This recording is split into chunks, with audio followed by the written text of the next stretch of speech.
Pessoal, hoje eu vou falar sobre o culto do paraíso terrestre, a importância dessa data, a transição, então, da nossa vida e a importância da transição, para a transição da nossa vida, a transição da nossa consciência, que é o ponto fundamental para a transição na vida do ser humano.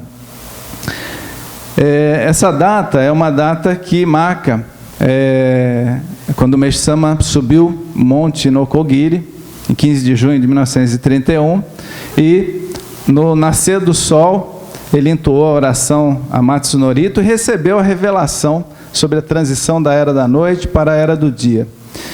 E tem um significado da renovação da nossa consciência a respeito da missão da igreja, a renovação da nossa consciência a respeito da nossa própria missão de construir o paraíso terrestre.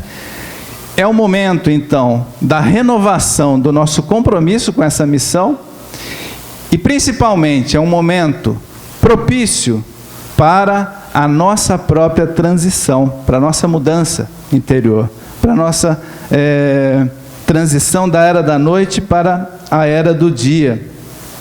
Kyosho Sama orienta, na revista Izunomê número 48, que a transição do mundo e a transição do homem depende da transição da consciência. Olha que interessante. Vocês devem ter já visto, quem fez nível 1, fez curso de princípios messiânicos, aquele diagrama que mostra assim, círculos concêntricos, né? Primeiro a alma, já viram isso? Depois assim, pontilhado, o que tem? A consciência. Depois, corpo espiritual. Depois, corpo material. Então, mostra alma, consciência, espírito e matéria. A alma é a própria essência divina. Kyosho Sama orientou, né? No ano passado, esse ano aliás, ele diz assim: sempre quando forem visitar ou encontrar alguém, sempre que pensarem ou estiverem ministrando jorei a alguém, falem mentalmente para essa pessoa: juntos vamos retornar ao nosso paraíso interior como pessoas ligadas a Mestre Sama. O que ele está querendo colocar aqui? Que o paraíso já existe no nosso interior, o paraíso está na nossa alma. Mas, ministro, então, o que impede? Por que esse paraíso não se manifesta? Por que eu já não vivo no paraíso? Porque a consciência envolve a nossa alma. Tem uma história interessante, né? Se você, digamos que você contrata um pintor ruim, né? Ele vai pintar o teto da sua casa e ele acaba pintando a lâmpada. E a lâmpada fica, como está de dia, você não percebe. Aí chega de noite, você acende a lâmpada acende, mas não clareia, porque ela está pintada. Não sei se já aconteceu isso na casa de vocês, né? Mas a luz está lá dentro. Ela tem energia, tem luz, mas ela não sai para o lado de fora. Tem uma história interessante do Buda dourado, a história de uma estátua de ouro maciço que tem na Tailândia. Esse templo existe, essa estátua existe. Essa estátua custa mais de 200 milhões de dólares, está estimada nesse valor. Ela tem 3,5 metros de altura, de ouro maciço. E do lado dessa estátua tem uma história que conta como a história dessa obra de arte, né? Então diz assim que em 1957 os monges tiveram que trocar de lugar um Buda feito de barro, tirar porque ia passar uma autoestrada, e eles contrataram um guindaste, abriram o templo porque era muito grande, e quando foram levantar esse Buda de barro, ele rachou. Então eles pararam as obras, né, para não causar mais nenhum dano, e como estava também começando a chover, jogaram um encerado por cima, né, para não molhar o Buda, e ficou um monge responsável para, como ficou ao céu aberto ali, só com o encerado, para tomar conta daquela estátua do Buda de barro. À noite, como choveu, ele voltou lá com uma lanterna para ver o que tinha, se tinha acontecido mais alguma coisa, se tinha molhado. Quando ele botou a lanterna embaixo do encerado, ele viu um brilho estranho saindo de dentro da rachadura. Poxa, que coisa! E quando ele tentou enfiar a mão, caiu um pedaço de barro. E ele viu que era dourado, né? E ele começou a arrancar. Arrancou um pedaço, outro pedaço, outro pedaço. Até que o Buda inteiro ficou limpo, né? Saiu de dentro, o Buda dourado saiu de dentro do Buda de barro. Isso, depois os historiadores foram pesquisar e viram que há centenas de anos atrás, a Tailândia, que chamava Sião, foi invadido pela Birmânia. E os birmaneses, como eles sabiam da invasão, os monges siameses cobriram aquela estátua de barro para que ela não fosse derretida pelos invasores, que era o grande tesouro deles. Só que na invasão, lógico, houve a guerra, né, muitas pessoas morreram, e a estátua de barro ficou lá esquecida, centenas de anos, até 1957. Por que eu estou contando essa história? Porque todos nós somos como o Buda de barro. Nós temos uma essência divina, mas precisamos tirar essa casca, a casca do medo, para que a nossa verdadeira natureza possa se manifestar. Tirar essa casca, né? Deixar a nossa natureza divina voltar para fora. Nossa tarefa agora é descobrir mais uma vez a nossa verdadeira natureza. Tem um ensinamento de Mershan que diz assim: o que é a Igreja Messiânica Mundial? Mershan diz: para a construção do novo edifício faz-se necessário a demolição do prédio velho e a limpeza do terreno. Deus palpará o que for aproveitável e a seleção será feita por Ele. Então, trazendo para a nossa realidade, existem muitas coisas na nossa consciência que podem ser aproveitadas, mas muitas outras coisas da nossa consciência, dessa vida, de vidas anteriores, que têm que ser eliminadas, têm que ser tiradas da nossa vida. O homem, ele é o que ele acredita. A consciência é o somatório de crenças, de valores, que foram somados na nossa vida pela nossa própria experiência de vida, pelo professor de quando você era pequeno, pelo seu pai, pela sua mãe, pela sociedade, pelos seus amigos. Então, várias dessas consciências têm que ser eliminadas. Por exemplo, a consciência espiritualista. O que é ter uma consciência espiritualista? O materialista, ele reclama do vento. Se você estivesse navegando, né? Então, ele tem lamúria. O religioso, ele espera o vento passar. Ele tem resignação, mas não cresce com a adversidade. O espiritualista, ele ajusta as velas, utiliza o vento como energia para mover o seu barco.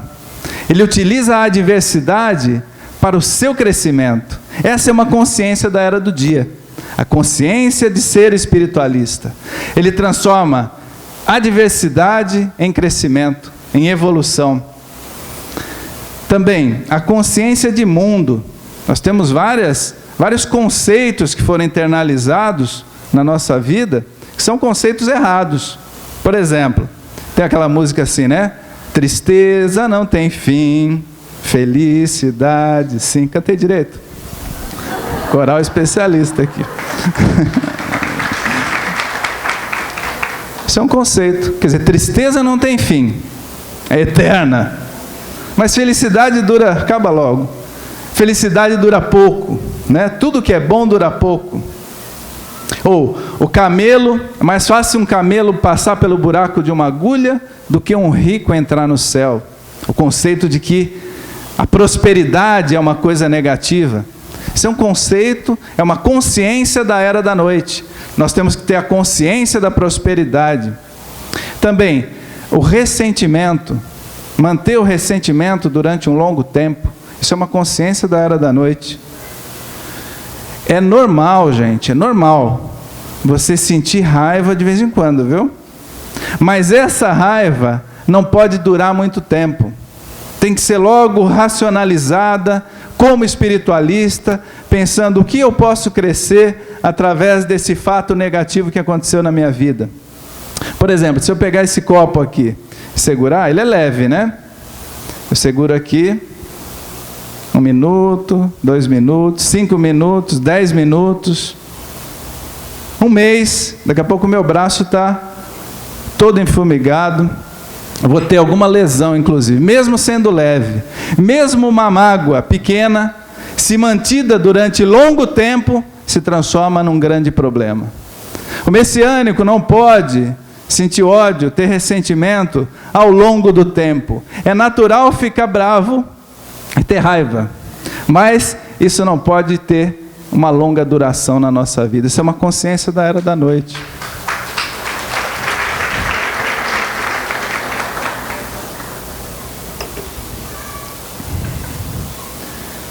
A crítica excessiva, as pessoas que às vezes criticam muito, parece que tudo acontece com elas, né? Por exemplo, você chega num restaurante, aí fica olhando, poxa, eu cheguei primeiro que aquele casal ali, eles serviram eles primeiro, né? Parece que tudo acontece, quanto mais crítico você é, mais você atrai o que é negativo. Às vezes 2 pessoas, por exemplo, vão ao solo sagrado, uma diz assim, puxa, aqui é o paraíso, que lindo, né? A outra fala, poxa, mas não tem onde sentar, não tem cobertura, é tudo aberto, né? Então a crítica excessiva é uma consciência da era da noite. A crítica é positiva, que ajuda a crescer, né? Isso é bom. Diz que o melhor espelho do mundo é um amigo sincero, um amigo verdadeiro. Então ouvir é bom, mas quando isso extrapola o limite, passa a ser negativo. Também, a culpa. Mersama diz que o importante é o compromisso com a sua missão a partir de agora. Mesmo que você tenha as máculas do passado, você não pode ficar focado para trás. Você tem que pensar no agora. O seu poder está no momento presente. O que você vai fazer a partir de agora na sua vida é que vai definir o seu futuro. Mesmo porque, se você ficar focado na culpa, vai ser uma culpa incompleta, sabia? Porque nós sabemos só da culpa dessa vida aqui. Da vida anterior a gente não sabe, né? Então seria uma culpa incompleta. Então o foco tem que ser na missão. O medo atrai o perigo. Se você passar na rua e falar assim, esse cachorro vai me morder, sabe o que ele faz? Ele te morde. Você atrai, o medo atrai tudo que você teme. Consciência da era da noite. A consciência messiânica tem alguns pontos também, que nós mesmos, como messiânicos, nós falamos algumas coisas que têm sentido diferente. E a gente precisa trazer para a realidade. Por exemplo, quando a pessoa diz assim, fulano está me aprimorando, né? Essa pessoa está querendo dizer o quê? Estou em conflito com fulano, né? Frequentemente acontece, a pessoa entra na minha sala e fala, ministro, fulano está me aprimorando. Aí eu falo, é mesmo, que bom. O que você já conseguiu mudar? Não, ministro, eu não mudei nada, ele que tem que mudar, ele que está errado. Não, mas você falou que você está aprimorando. Então, se você está... Não estou entrando no mérito de quem está errado. Você falou que está aprimorando, então você está mudando, você está crescendo, você está desenvolvendo paciência, tolerância, amor, compreensão, né? Então, se eu estou aprimorando, eu estou crescendo. Então, o que deveria ser? Falar, eu estou aprimorando, e a consciência de que eu acredito na lei da afinidade, eu acredito que as pessoas que eu encontro são por afinidade, eu acredito que Deus está me educando para que eu possa crescer, eu acredito que através desse contato eu vou crescer, então eu preciso desenvolver minha tolerância, meu amor, né? Aí sim eu posso dizer, estou aprimorando. Também, às vezes a pessoa fala, entreguei nas mãos de Deus, né? Ele está dizendo o quê? Desistir. Não digo em todos os casos, né? Mas às vezes é desistir. E deveria ser o quê? Eu confio em Deus, eu acredito que Deus vai transformar, por isso eu estou entregando nas mãos de Deus. Eu vou fazer todo o meu esforço e até o limite do meu esforço no que é material, e Deus vai atuar no que é impossível eu fazer. Aí sim, entreguei nas mãos de Deus. Dá para usar essa consciência da era do dia. Também a consciência em relação à nossa relação com Deus. Nós estamos agora ouvindo, né, sempre que o Sama falando, né, tem essa frase que vocês leem sempre aqui, que está escrito assim: Meixo Sama, eu acredito que o Senhor teve um novo nascimento como verdadeiro Filho de Deus, como Messias. Na condição de pessoa ligada ao Senhor, quero seguir seus passos e nascer de novo como verdadeiro Filho de Deus. Por favor, utilize-me no caminho que me conduzirá ao objetivo definitivo da minha vida. Estou falando que eu quero nascer como filho de Deus. Se eu sou filho de Deus, o que Deus é meu? Deus é meu Pai. Então entender que Deus é meu Pai. Deus tem rigor, mas Deus está preocupado com o seu crescimento. Deus quer cuidar de você. Quando o pai leva um filho para a escola, ele quer que o filho cresça, que o filho aprenda, que o filho evolua. Ele não quer castigar o filho, ele quer que o filho se torne melhor. E a vida é uma escola, nós estamos aqui numa escola. Então, nosso relacionamento com Deus é um relacionamento de pai e filho. Receita, então, para estreitar o relacionamento de pai e filho que nós temos com Deus. Anotem. Gratidão. A gratidão nos liga a Deus. Segundo, oração. Quando você ora com sinceridade, se comunica a Deus, você relata os motivos de gratidão, as suas dificuldades, você adora a Deus, você está estreitando o relacionamento com Deus. A obediência às suas leis. Agora, para você obedecer à lei, você precisa o quê? Conhecer. Somente a parte do ensinamento que você conhece pode fazer diferença na sua vida. A parte que você não conhece não faz. Então, eu quero respeitar a vontade de Deus, eu tenho que conhecer a verdade. E, principalmente, comprometimento com sua missão. Esse aqui é o ponto. Quando Deus te utiliza, você estreita relacionamento com Ele. Então, comprometimento com sua missão de construir na terra um paraíso. Nosso hobby tem que ser, o tempo todo, fazer a felicidade das pessoas que estão ao nosso redor. O tempo todo. Em 1955, a segunda líder espiritual disse o seguinte, numa orientação do culto do paraíso terrestre. Ela diz assim: ser amado por Deus é o mesmo que ser amado por outras pessoas. Olha que interessante. Por outro lado, ser odiado por outras pessoas é o mesmo que ser odiado por Deus. Podemos dizer, Deus deixa de existir quando deixamos as outras pessoas de lado. Amar a Deus é amar as pessoas que estão à sua volta. Na Bíblia está escrito assim: quem ama a Deus e odeia seu irmão é mentiroso. Porque você não pode amar uma pessoa que você não viu, se você não ama aquele que você vê.